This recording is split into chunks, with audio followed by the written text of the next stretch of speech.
Hello everyone, welcome back. Today's topic is upper bounds and lower bounds. And what is that? So, have you seen the gap between the bottom of the door, the wooden door, and the floor? There's a slight gap. Or the gap within the frames of the window. There's a very slight gap. And why it is that? Do you think it's a mistake? It's not. It is precisely measured, and that gap is kept keeping the upper bound and lower bound in mind. And that happens because of the nature of the materials. It is, tend to expand and contract in like different seasons, and that is why it has been measured and there's a gap that is being kept. Have you seen the railway tracks? There's a gap like between the railway tracks, and that is also precisely calculated that they have to keep exactly that much gap. So for that, we have to understand upper bound and lower bound calculations. So without wasting time any further, let's do some math.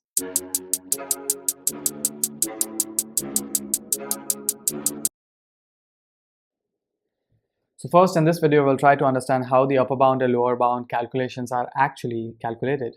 So let's check. If we look closely,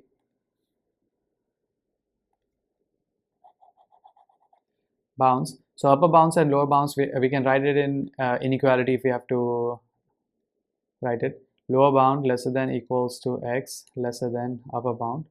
But how do we calculate the lower bound value and the upper bound value? So for that, there are two things that we have to understand. First is identify the degree of accuracy. What is the degree of accuracy that we are looking for?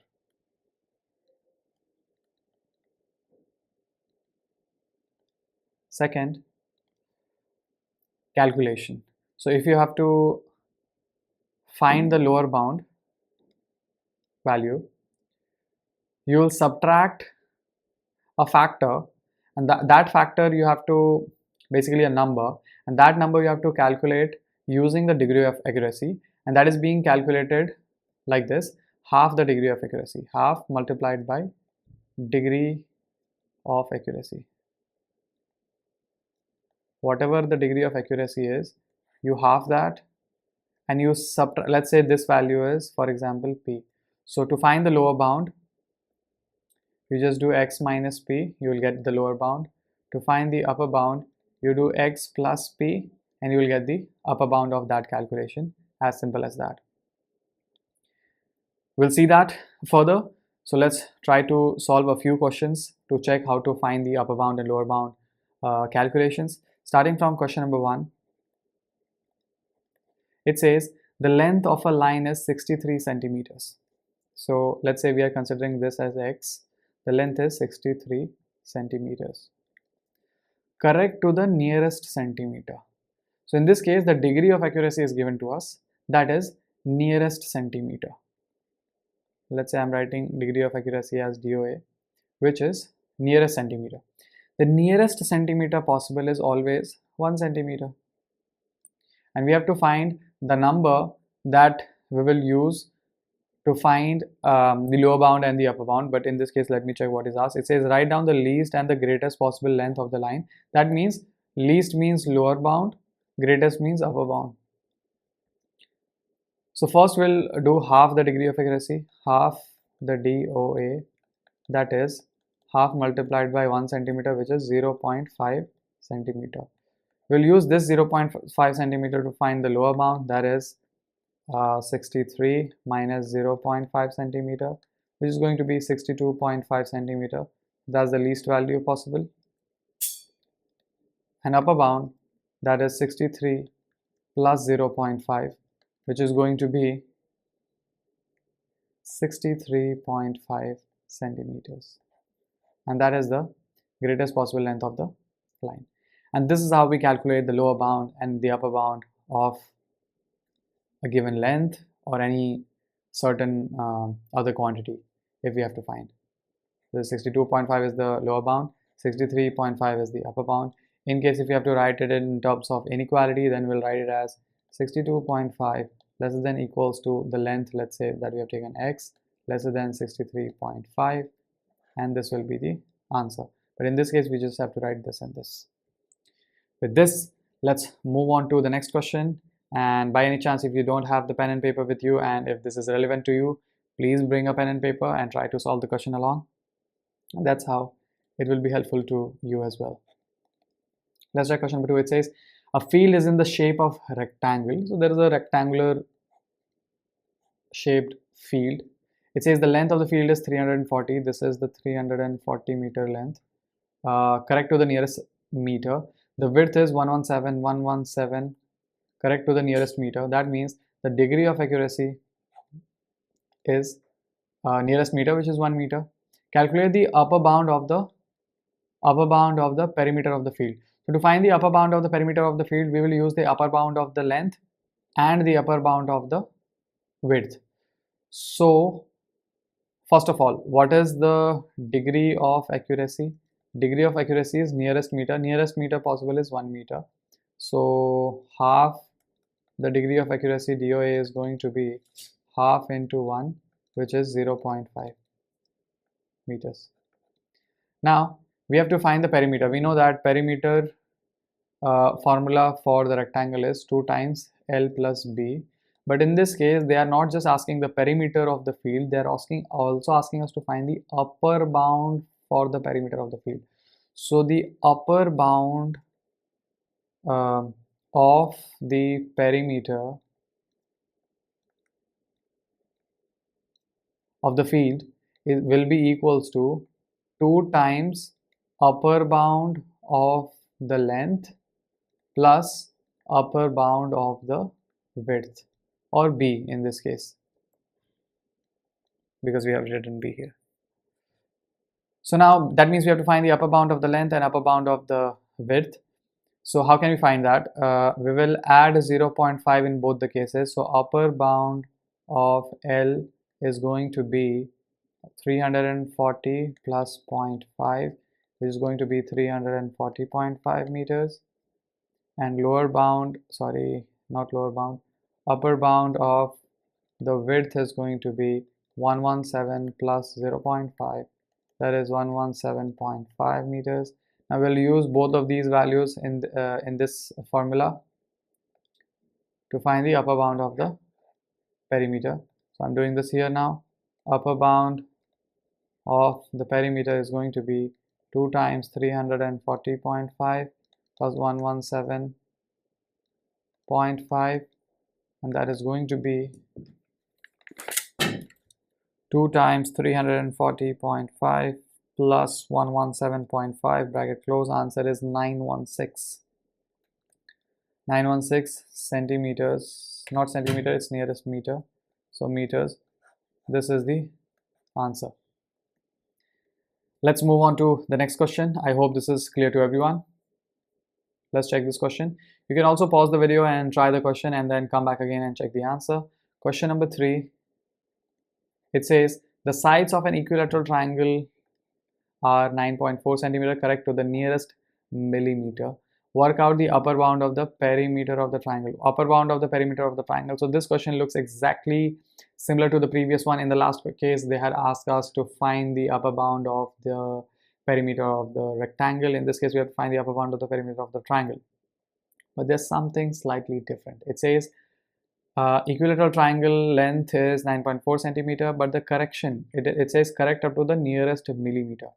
So in this case, because we have to write down the answer correct up to nearest millimeter, let's convert 9.4 centimeter into millimeter. So the length of each side, let's take it as A, is going to be, instead of 9.4 centimeter, we can write 94 millimeter. And the degree of accuracy DOA is nearest millimeter 1 mm. So half the DOA is going to be definitely half into 1, that is 0.5 mm. So we will add 0.5 mm to this length. So upper bound of the side length A is going to be 94 plus 0.5, which is 94.5 mm.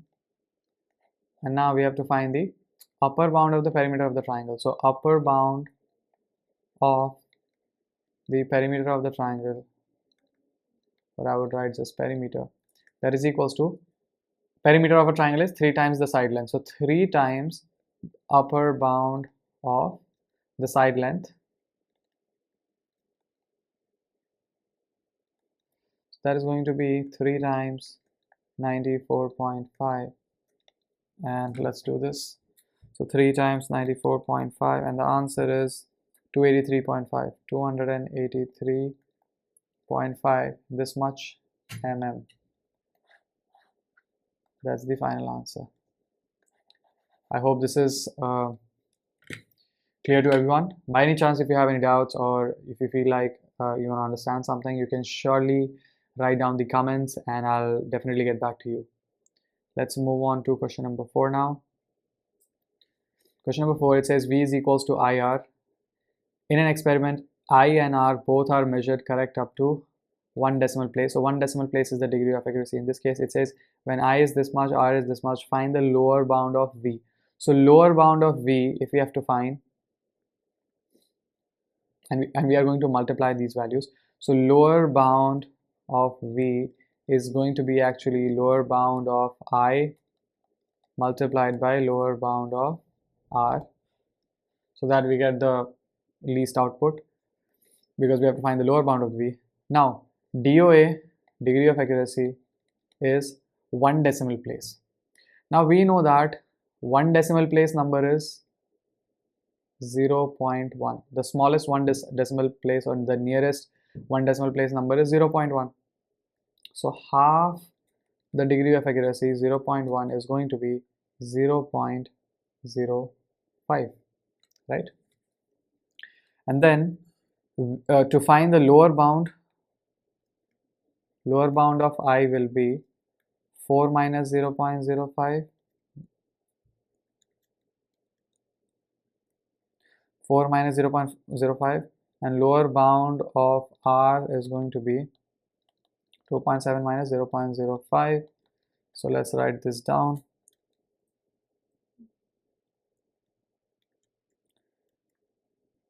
That's going to be 3.95.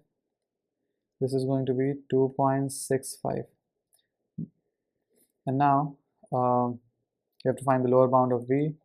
Lower bound of V is equals to 3.95 multiplied by 2.65, which is going to be 3.95 multiplied by 2.65, and the answer is 10.4675, and that's the answer. I hope this was clear to everyone. Why are we taking lower bound of I and lower bound of R and not the upper bound? Because we need the lower bound of V. We will get the lower bound of V by multiplying two values which are like lesser values and not the greater values. That's why we are taking lower bound of I multiplied by lower bound of R instead of upper bound of I and upper bound of R. Let's move on to question number 5 now. It says rice is sold in 75 gram packs and 120 gram packs. The masses of both the packs are given correct to the nearest gram. Calculate the lower bound for the difference in mass between the two packs. Lower bound for the difference in mass between the two packs. Okay, so first of all, let's say this is pack A and this is pack B. So pack A is 120 grams and pack B is 75 grams. So how we will get the lower bound for the difference? Lower bound for the difference we will obtain if we will subtract the lower bound of A with the upper bound of B, right? Then the difference between the will be the least possible. If you will take upper bound of A minus upper bound of B, your output will be more as compared to this situation. If you take upper bound of A and lower bound of B, then also basically you are subtracting less from more. We want lower bound for the difference. That means you subtract basically you subtract more from a lesser value, and that's how you will still get the least value as least possible value. So lower bound of A, that means we have to find the lower bound of A and upper bound of B. But what is the degree of accuracy? The degree of accuracy is the nearest gram. So DOA is 1 gram. That means half the degree of accuracy, which is 0.5 grams. This 0.5 gram we have to subtract from A to find the lower bound of A. To find the lower bound of A, that is 120 minus 0.5 is going to be 119.5 grams, and upper bound of A, not A, B, that is 75 plus 0.5, so that is 75.5 grams. Now finally, to find the lower bound for the difference, it is going to be upper bound of A, that is 119.5, lower bound of A, that is 119.5, upper bound of B, that is 75.5. Subtract this, you will get the answer. So 119.5 minus 75.5, and the answer is 44 grams. So this is the final answer. Let's move on to question number 6 now. It says 1 year ago, Ahmed, let me change the color of the pen. Let's take this one now.